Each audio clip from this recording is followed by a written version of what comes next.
So Colin Kaepernick is a really famous and well-known football player who played for the San Francisco 49ers, most famously. And he was really talented, but something else it's what defined his career, unfortunately. He was the center of not a scandal, more of a situation in the NFL that resulted in him kneeling for the national anthem. This caused a big uproar amongst many people. People felt that he was disrespecting the national anthem, but instead he was just trying to shine light on the police brutality that was going on and the Black Lives Matter movement that was going on during this time as well. Colin Kaepernick was using his platform to shed as much light as he could in the situation because it's becoming an overwhelming and ongoing problem amongst the United States of America. And so, like many other famous athletes such as Muhammad Ali, Juan Carlos, Colin Kaepernick has become a very big athletic activist and one that's really respected amongst the Black community and many Americans as well. And so for Christina, I have a quick question. I said, how does the reading you chose relate to Colin Kaepernick kneeling during the national anthem? So one of the readings I chose was called Kneeling Down is the New Standing Up, and basically it covered why did Colin Kaepernick do what he did, so why did he choose to do that, and one of his main reasons was to shine light on such a big issue that many of us as a community would probably try not to already do, but weren't getting enough attention or just getting shut down, being like, that's not. And throughout the article expresses how Colin Kaepernick is doing this, not just because of his own experience, but rather because he has the platform to express and share and shine light on such a big issue that many athletes probably wouldn't do, because throughout the article it said it's like professional suicide. Colin Kaepernick didn't care. He said regardless of his fate, he was going to do what he was going to do because he knows that what he's doing is right. And this ties into the second article that I chose, which is called Taking a Knee in American Football, because it talks about this whole patriotic movement behind him kneeling down during the national anthem, which for many Americans, one of the most important things during. The article I ended up choosing was by a lady named Latrice Martin. She has a PhD in sociology, African and African American studies at LSU. And the article ties in because it showed and it demonstrated how Kaepernick's message got misconstrued. And it shows how the country was so divided over this. A lot of the country saw it as, like you said earlier, him being against the American flag, him being against what this country stands for, when in fact, and Maurice touches about this, is he actually asked an Army veteran how he should go about kneeling for, how he should go about protesting. An Army veteran said it's very respectful if you kneel. And so it's really crazy, a lot of people don't understand that. He actually asked the Army veteran how he should go about doing this, and he was told to kneel. He got so much backlash from someone who was serving the country. Yeah. So I find that very crazy.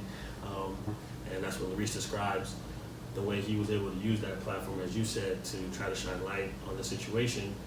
But again, it just ended up getting misconstrued and it really divided the country 50-50. 100%. Like I said, Latrice, she did a great job. I had a really good time reading her article about this.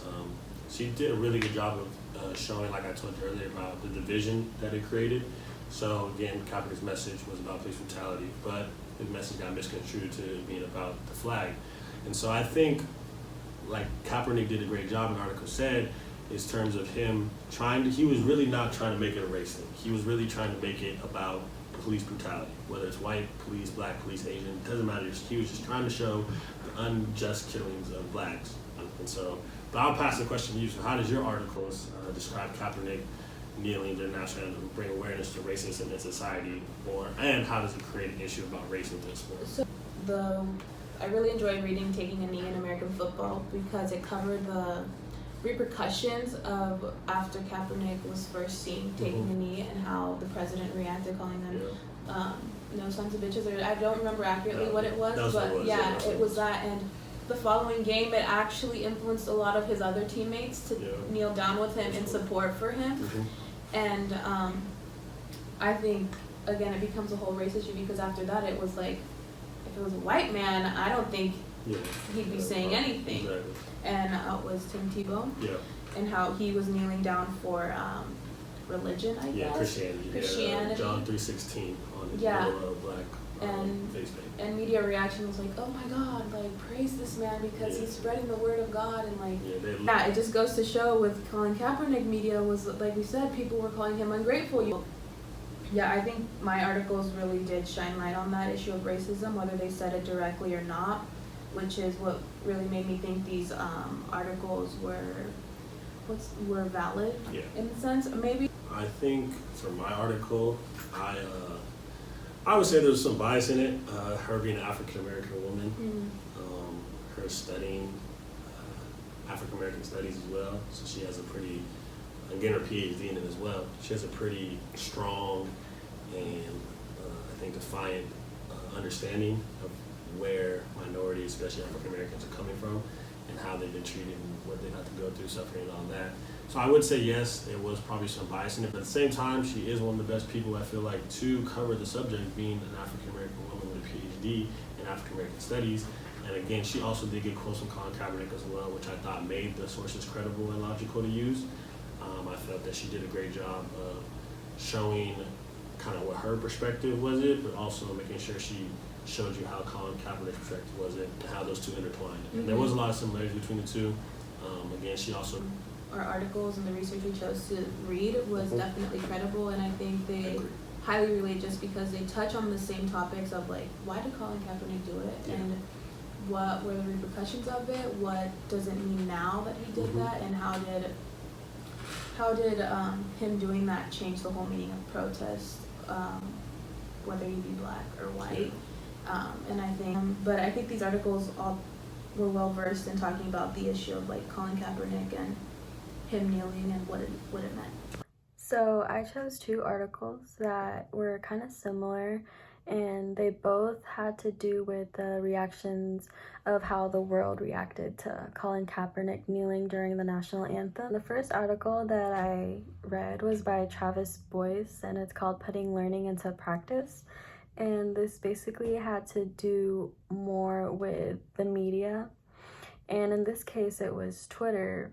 And basically on Twitter they had people of all ages tweeting about Colin Kaepernick, and most of them had to do with a negative reaction, and they were tweeting really disrespectful stuff about him. They were calling him a moron, a troublemaker, and other nasty comments. Now, the second article that I read was by Jeremy Sabella, and it's called Postures of Pity and Protests, American Civil Religion and the Politics of Kneeling in the NFL.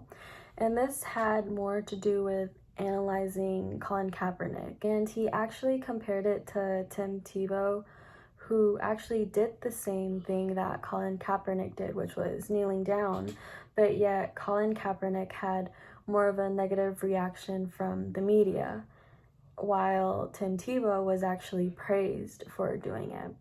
And in this article, they basically stated and made the point that race had to do with how the media actually reacted, and it wasn't the actual action.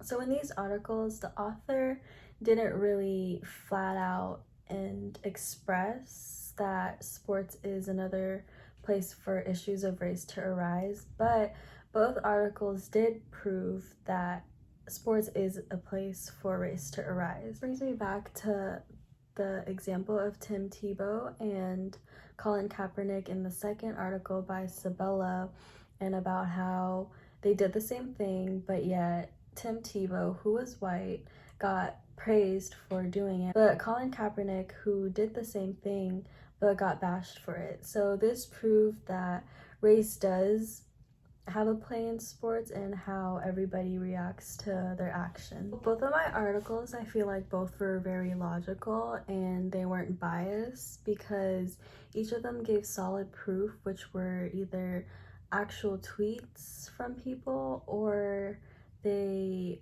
gave actual events that had happened.